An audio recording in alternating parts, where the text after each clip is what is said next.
Hello বন্ধুরা, কেমন আছেন সবাই? নিশ্চয়ই ভালো। আমি শামিমা তুষ্টি আমন্ত্রণ জানাচ্ছি নতুন একটি ভিডিওতে।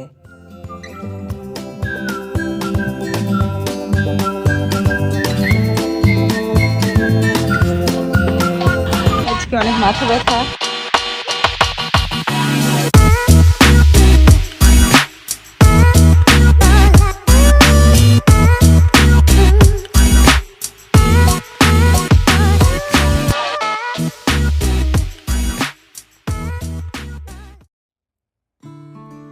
আজ আমাদের ফিফি আইল্যান্ডের শেষ দিন, তাই মনটা কিন্তু বেশ খারাপ। আমার সাথে সাথে আকাশেরও মন খারাপ। আচ্ছা, আপনাদের কি মনে আছে ফুকেট শহর থেকে যেদিন আমি ফিরে আসছিলাম, সেদিন কিন্তু ফুকেটের আকাশেরও মন খারাপ ছিল। আপনারা যদি আমার সেই ভিডিওটা মিস করে থাকেন, তবে অবশ্যই বলবো থাইল্যান্ড ডায়েরির অ্যালবাম থেকে আমার এবারের ফুকেট যাত্রার সবগুলো ভিডিও দেখে নিতে পারেন। আর আজকে যদি আমার ভিডিওটা প্রথম দেখে থাকেন, তবে অবশ্যই একটা লাইক করবেন এবং কমেন্ট করে জানাবেন। সাবস্ক্রাইব করতে ভুলবেন না কিন্তু।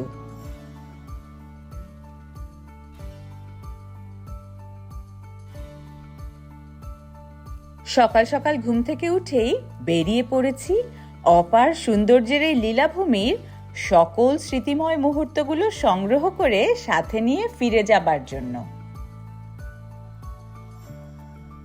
চোখের সামনে নীল সমুদ্র, বিশাল আকাশ আর শান্তির এক পৃথিবীর অসাধারণ অভিজ্ঞতা নিয়ে অন্য আরেকটি দ্বীপে যাবার জন্য অপেক্ষায়।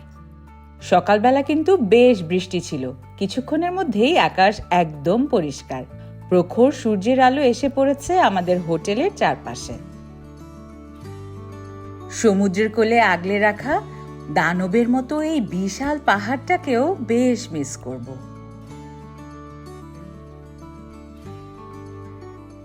আর কাঠগোলাপের গাছগুলো এত সুন্দর ফুল ফুটে আছে, সত্যি দেখে মনে হচ্ছে পুরোটা একটা হাতে আঁকা ছবি।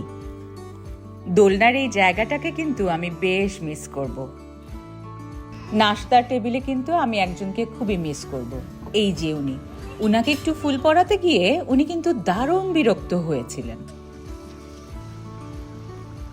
আমরা নাস্তার পালা শেষ করে ছবি তুলে নিলাম। ছবি তুলে রুমে গিয়ে ফ্রেশ হয়ে বেরিয়ে পড়ব নতুন আরেকটা দ্বীপ এক্সপ্লোর করবার জন্য। এই বারান্দা আর চোখের সামনের সমুদ্র, মামা বিচ রিসোর্ট, সবকিছু মিলে সত্যি সুখের এক অনুভূতি নিয়ে ফিরে যাওয়া। ঝিরিঝিরি বৃষ্টি কিংবা মেঘ, যেটাই বলেন না কেন, ছাতা মাথায় দিয়ে পায়ে হেঁটে চলার পথে অনেকগুলো স্মৃতি পেছনে ফেলে সামনের দিকে এগিয়ে যাচ্ছি। আর মনে মনে ভাবছিলাম, ফেলে রাখা কষ্টের সেই পাহাড়, সমুদ্র আর পায়ে হাঁটা পথ সবকিছুই কেমন জানি অন্যরকম এক অনুভূতি দেয়।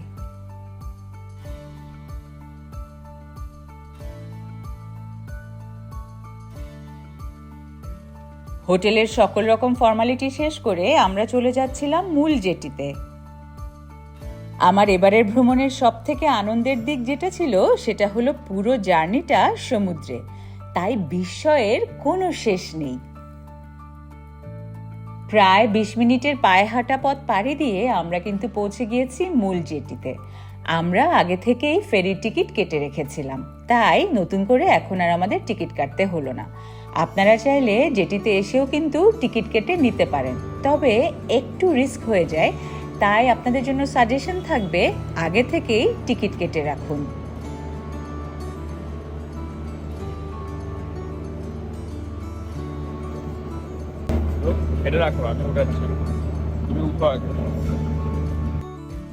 এই ফেরিগুলোতে আপনার জন্য নির্ধারিত কোনো সিট থাকবে না, তাই আগে আসলে আগে পাবেন ভিত্তিতেই সিট নিয়ে নিতে হবে। আমাদের আসতে আসতে একটু দেরি হয়ে গিয়েছিল, তাই আমরা তেমন ভালো কোনো সিট পাইনি।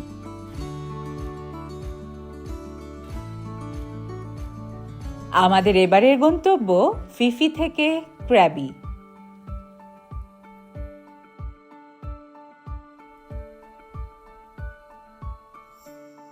আজকে আমরা ফিফি থেকে চলে যাচ্ছি ক্র্যাবিতে।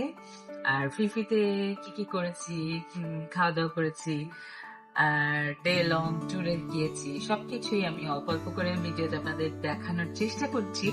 বিকজ যখন আমি প্রকৃতির কাছে থাকি তখন আসলে ভুলে যাই ভিডিও করতে হবে। যাই হোক, তারপরে যতটুকু পেরেছি চেষ্টা করেছি। এখন যাচ্ছি ক্রাবিতে। ফিফি থেকে আর্লি মর্নিং এ আমরা ব্রেকফাস্ট শেষ করে এখন একটা ক্রুজে করে যাচ্ছি হচ্ছে ক্রাবি। আর নিশ্চয়ই সবাই জানেন যে এখানে অনেক রকম বোট রাইড আছে। আপনারা ফিফিতে আসার পরে ডে লং একটা বোট রাইড নিতে পারেন পরের দিন, এবং যাওয়ার সময় আমরা ফেরিতে করে ফিরে যাচ্ছি ক্রাবিতে। ক্রাবি থেকে তারপর যাবো ব্যাংকক। তো এখন আমরা যে ফেরিতে আছি সেই ফেরিতে পার পার্সন পড়েছে হচ্ছে 400 করে, এবং আমরা যেহেতু একটু সিট পাইনি, একদম নিচে যেতে হতো, তাই আমরা একটু আপগ্রেড করে আরো 300 টাকা করে পার পার্সন, তাহলে 700 টাকা করে পার পার্সন পড়েছে আমাদের। আপনারা চাইলে কিন্তু 400 টাকা করে বা 500 টাকা করে যেতে পারেন। তো দেখতে থাকুন, সাথেই থাকুন, এই অসাধারণ স্বর্গীয় এক রাজ্যে আছি। আমার কাছে যেটা সব থেকে ভালো লেগেছে সেটা হচ্ছে যে এখানকার অ্যাটমসফিয়ার এবং খুবই টুরিস্ট বান্ধব একটি এরিয়া। প্রত্যেকটা জায়গায় আমি একই দেখলাম, ফুকেটেও তাই দেখলাম যে টুরিস্টদের জন্য নানা রকম সুযোগ সুবিধার ব্যবস্থা আছে এবং খুবই ফুললি সেফ অ্যান্ড সিকিউর, এবং আপনি টুরিস্ট হিসাবে যা যা আপনি চান সকল কিছুই কিন্তু সেখানে মজুদ আছে। তো আমরাও চাই আমাদের বাংলাদেশের যে টুরিস্ট সেক্টর আছে সেই জায়গাতে আমরা আরো বেশি মনোযোগী হয়ে দেশের মানুষ এবং মানুষের কর্মস্থান তৈরি করবার জন্য বিশাল সম্ভাবনার দেশ আসলে আমার দেশ। সবাই দেখতে থাকুন, সাথেই থাকুন।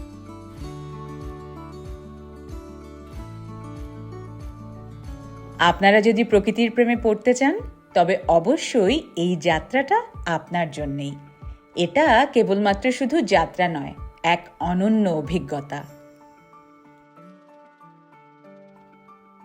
ফেরির ভেতরে বসার ব্যবস্থা ছিল বেশ আরামদায়ক, কিন্তু আমার মন কি আর বন্দি থাকে? কোনোভাবেই না। তাই আমি বেশিরভাগ সময়ই ডেকে কাটিয়েছি। বাতাসে সাগরের গন্ধ, সূর্যের আলোয় সোনালি ঝিলিমিলি পানি, আর চারিপাশের প্রকৃতি মন ভরিয়ে দেয়। মাঝে মাঝে মনে হলো ডলফিনের ঝাঁক দেখা যাচ্ছে, যা পুরো যাত্রাটিকে আমার বেশ আনন্দিত করে তুলেছে। অনেকটা সময় ডেকে কাটানোর পর আমার কিন্তু মাথা ব্যথা শুরু হলো। সাইনাস বাবাজি কোনোভাবেই আমাকে ছেড়ে যেতে চায় না। কি আর করা, তাই উপরে থেকে আবারও ফেরির ভেতরে চলে এলাম। এই ফেরি যাত্রা শুধু এক স্থান থেকে অন্য স্থানে যাওয়া নয়, এটি প্রকৃতির সঙ্গে একাত্ম হওয়া, জীবনের সৌন্দর্য অনুভব করার এক দুর্দান্ত অভিজ্ঞতা। যদি কখনো সুযোগ পান তবে এ যাত্রা কখনোই মিস করবেন না।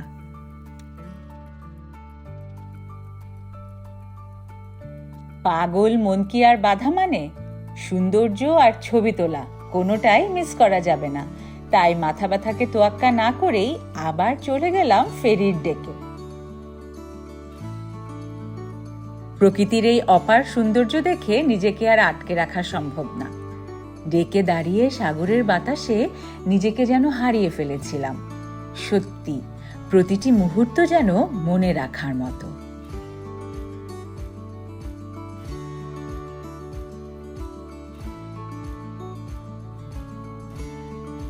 ফেরির ডেকে দাঁড়িয়ে যখন সমুদ্রের দিকে তাকিয়েছি, হঠাৎ করে দেখি কতগুলো গাংচিল আমাদের ফেরির সাথে পাল্লা দিয়ে উড়ে চলেছে। তাদের ডানা ঝাপটা আর সাগরের ঢেউয়ের শব্দ যেন প্রকৃতির এক অদ্ভুত সুর সৃষ্টি করেছে। কখনো তারা পানির কাছাকাছি চলে এসেছে, আবার কখনো উঁচুতে উঠে যাচ্ছে। এই দৃশ্য দেখতে দেখতে মনে হচ্ছিল এ যেন প্রকৃতির এক অদ্ভুত নৃত্য। পাখিগুলোকে দেখে মনে হলো তারা আমাকে সঙ্গ দেবার জন্য এসেছে। আমার ফেরির সাথে সাথে উড়ে বেড়াচ্ছে, কারণ এ যাত্রার গল্পগুলো তারাও তাদের মণিকোঠায় রেখে দিতে চাইছে। গাংচিলের উড়ে বেড়ানো আর কখনো কখনো ছোট পাখিদের পানিতে নেমে মাছ ধরার দৃশ্যও কিন্তু আমার এই যাত্রাটিকে আরো অনেক দারুণ করে তুলেছে।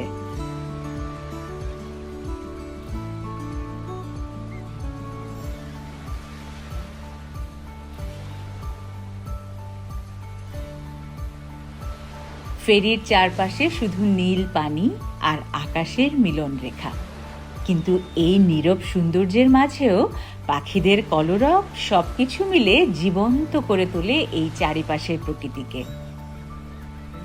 মেঘ দেখে ওই করিস নে ভয়, মেঘ দেখে ভয় না করে কি আর থাকা যায়?